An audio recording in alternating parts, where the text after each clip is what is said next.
Ashish this side. So this is part 5 of study abroad series, and in this part I'm going to tell you about what to do when you arrive, adjusting to new culture and process of staying back in the country. So this is the last part of series. We have covered everything that you need to know to get into that country, selecting the university and everything in between. Now this is where we get into in the last part. So first is what to do when you arrive. So the first few days of being in the new country can be both exciting and completely overwhelming also. You will probably be exhausted, but there are some crucial things that you need to do. If you haven't already figured out your money situation, then you need to figure it out. While many people will be quick to head to the currency exchange booth at the airport, when you arrive, do your research first, right? Some cities around the world are essentially cash free, okay? So and it will be easier to use your debit card from the home country, but if you do need cash, be sure to research the exchange rate. So this is the first thing that you need, sorting out your currency issues. Then oftentimes currency exchange places won't have a favorable exchange rate also, so that is also you need to figure out. And then if you are using a debit or credit card, be aware that there may be foreign transaction fee also, so you get to know about that also, right? So this is, you sort out the currency thing. Then you adjusting to different study expectation. Now this is something which is again a very important thing. Your new school might have very different expectation than your students back home. It can be one of the harder adjustment that you might have to make depending on the atmosphere that you are used to, right? So there are three main ways that study expectation may differ: oversight, evaluation and formality. We'll see it one by one. First thing comes is different levels of oversight. So for instance, some universities might have a more student driven learning process where you are expected to take more initiative outside of the classroom to complete your coursework. So these are more of assignment based curriculum. You might be in an actual classroom less often, but that might not mean that the course is any less rigorous, and attendance might not be as important, right? While all universities have their own cultures and customs, European and Australian universities tend to be more student driven with less of a focus on attendance and less oversight overall, right? So this is Australian and European university. Now American university will have more oversight and with more assignments, a greater focus on smaller assignments and perhaps more time spent with professor. So this is a difference you will find in country to country, university to university, right? Then different levels of evaluation. Some countries focus on final exams. Other places emphasis on variety of methods of evaluation, including but not limited to, say, attendance, participation, small assignments, group assignment, final project, essays and exams. So again, different levels of evaluation.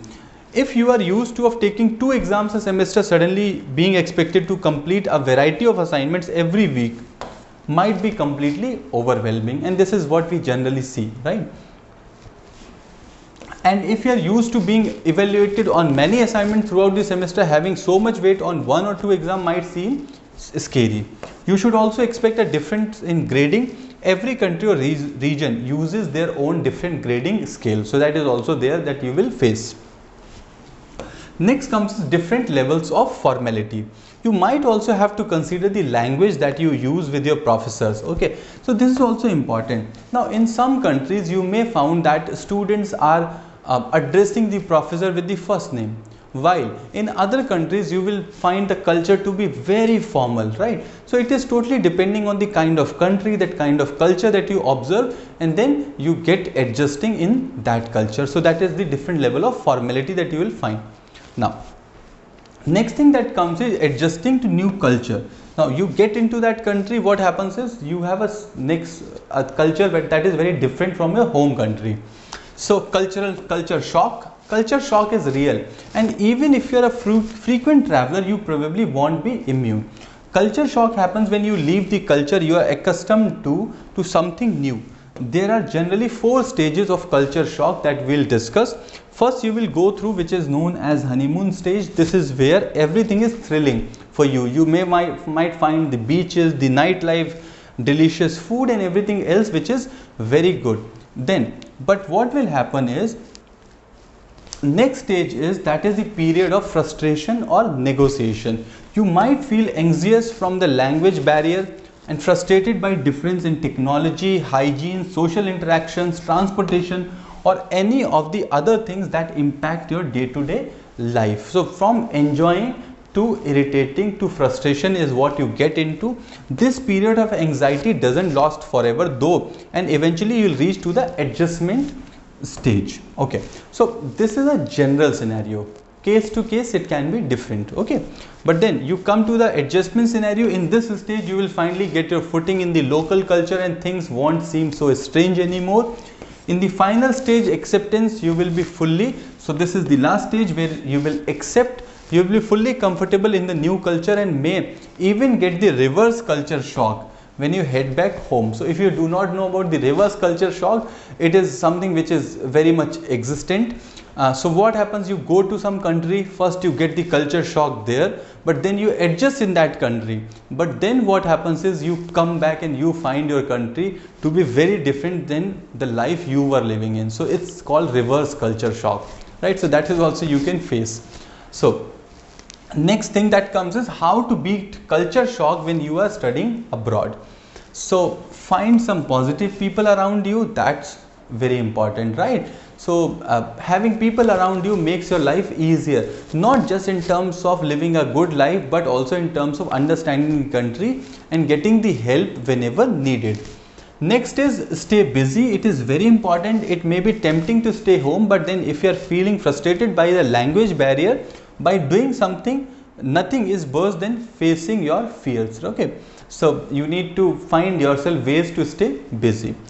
Next is learn the local language. So your host country's language, even a little, could help you handle some of your culture shock. Okay, and while you may not be able to become fluent immediately, you can probably master some basic everyday phrases and words, which is important.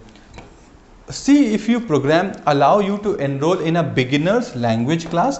So your university may be offering something like that, but if not, then there are plenty of online courses available, like you can explore Duolingo, or you can explore Memrise, that have lot of language courses available for you to learn all these things. Next you have is try to integrate into the culture. So try a new food, great people, and that is something you will of course do, right? Now with that we have understood everything. Now next is if you want to stay back in the country. Okay, so what I have done is I have created the video series on all the top countries, and in those video series the last part of that video always covers the visa process, post-study option, placement, work and spouse visa. In all these, so you have Australia video, you have UK, you have Canada, New Zealand, Ireland, France, US, and almost every top country I have covered. So in these videos you can explore the ways to stay back in the country that you are getting into. Okay, now with that we have come to the end of study abroad series. I have put in the details in description on how you can contact us if you have any query. Please like this video, like this series, entire series, share with your friends, because this would be very helpful for all those who are planning to study abroad. Also comment and let me know your opinion about it. Subscribe this channel if you have not subscribed yet. This channel has a lot of content when it comes to study abroad, especially the country-wise series for all the top countries that you can explore. So explore and learn as much as possible to find out your dream destination. I'll see you soon in some other video. Till then, stay connected.